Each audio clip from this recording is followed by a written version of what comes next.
Do this in avoidance, either step up or step out. There comes a moment in every connection with an avoidant where confusion turns into exhaustion, where mixed signals stop feeling mysterious and start feeling heavy, and where you realize that love should not require you to constantly shrink, wait, or doubt yourself. Avoidant partners often don't mean harm, but their patterns can quietly drain the emotional life out of a relationship. They pull close, then disappear. They offer intimacy, then retreat. And the more you try to stabilize things, the more unstable you feel. The truth is, avoidants rarely change because they are asked to change. They change only when the environment around them no longer supports avoidance. And that is where your power truly begins. The biggest mistake people make with avoidance is believing that more patience, more understanding, or more emotional labor will eventually make them feel safe enough to commit. In reality, this often does the opposite. When you overfunction emotionally, you unintentionally teach the avoidant that distance has no consequence. They learn that they can pull away without losing connection, withdraw without accountability, and stay emotionally vague while still being emotionally fed. Over time, this creates a lopsided dynamic where you become the container for the relationship while they remain comfortably undefined. What actually shifts an avoidant is not pressure, ultimatums, or emotional speeches. It is clarity combined with calm detachment. When you stop chasing emotional reassurance and start anchoring yourself in consistent self-respect, the dynamic changes immediately. Avoidants are highly sensitive to emotional pressure, but they are also highly responsive to emotional absence that is grounded, not dramatic. When your energy changes from pursuit to presence, they feel it. When you stop over-explaining and start embodying your boundaries, they notice. And when you stop adjusting your needs to keep them comfortable, the relationship reaches a crossroads. The key move is simple but deeply uncomfortable for many people. You stop making the relationship easier for someone who is making it harder for you. This does not mean punishment or manipulation. It means you no longer fill the emotional gaps they leave behind. You no longer rescue conversations, smooth over distance, or pretend inconsistency is normal. You allow their behavior to stand on its own, without commentary, without emotional overinvestment, and without self-abandonment. This creates a mirror they can no longer ignore. Avoidants are experts at avoiding internal discomfort by externalizing it. When things get emotionally intense, they retreat. When closeness triggers vulnerability, they distract. When commitment feels heavy, they minimize. But when you stop absorbing that discomfort for them, they are forced to feel it themselves. Your calm withdrawal from emotional overextension removes their safety net. Suddenly, they are left with a choice: grow into the relationship or step away from it. One of the most powerful shifts you can make is changing how you respond to distance.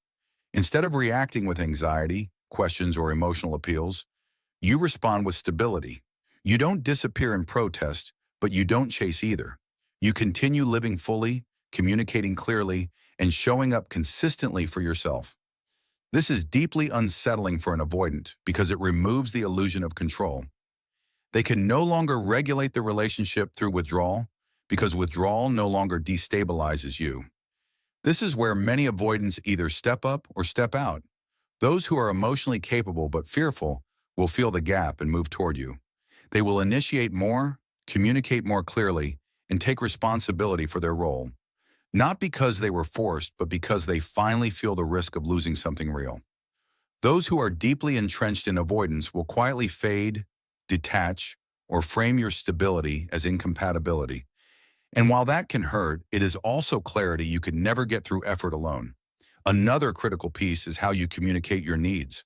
Avoidants shut down when needs are framed as demands or emotional emergencies, but they respond differently when needs are stated as standards. Instead of saying, "I need more reassurance," you say, "I connect best in relationships with consistent communication." Instead of saying, "Why do you pull away?" you say, "I notice distance, and I don't stay in connections where distance is the norm." This removes accusation and centers choice. You are not asking them to change. You are showing them the terms under which you thrive.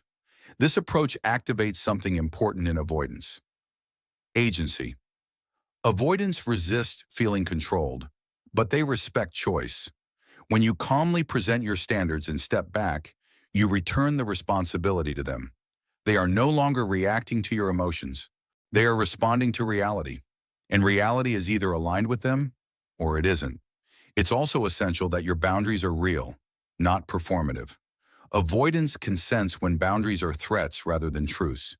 If you say you won't tolerate inconsistency but continue to tolerate it, the dynamic stays the same. Real boundaries are quiet, consistent, and followed through without drama. You don't argue them, you live them.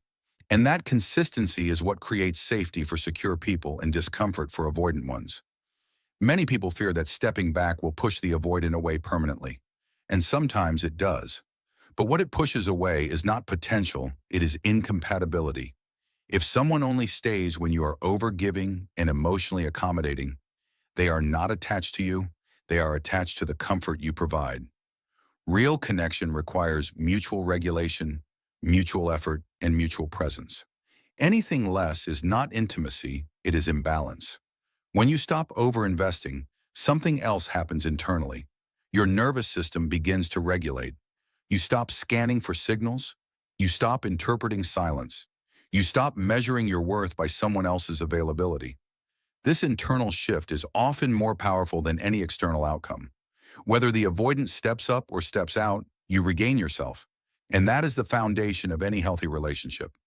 Avoidants who choose to step up often do so slowly. They may not suddenly become emotionally expressive or perfectly consistent, but you'll see effort where there was avoidance, communication where there was silence, and accountability where there was deflection. The difference is not perfection, but direction. Growth becomes visible, and you can decide from a grounded place whether that growth meets your needs. For those who step out, the departure often feels anticlimactic. There is no dramatic ending, just distance that becomes permanent.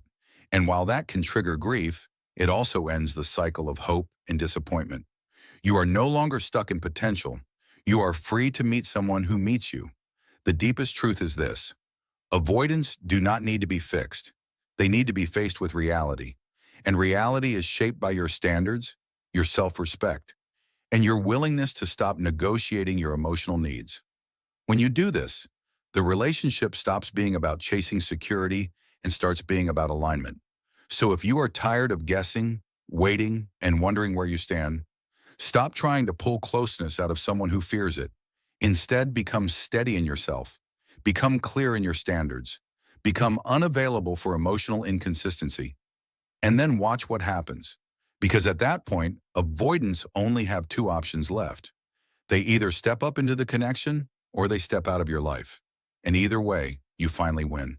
If this message hit home, make sure you like, share, and subscribe for more content that helps you reclaim your power and clarity in relationships.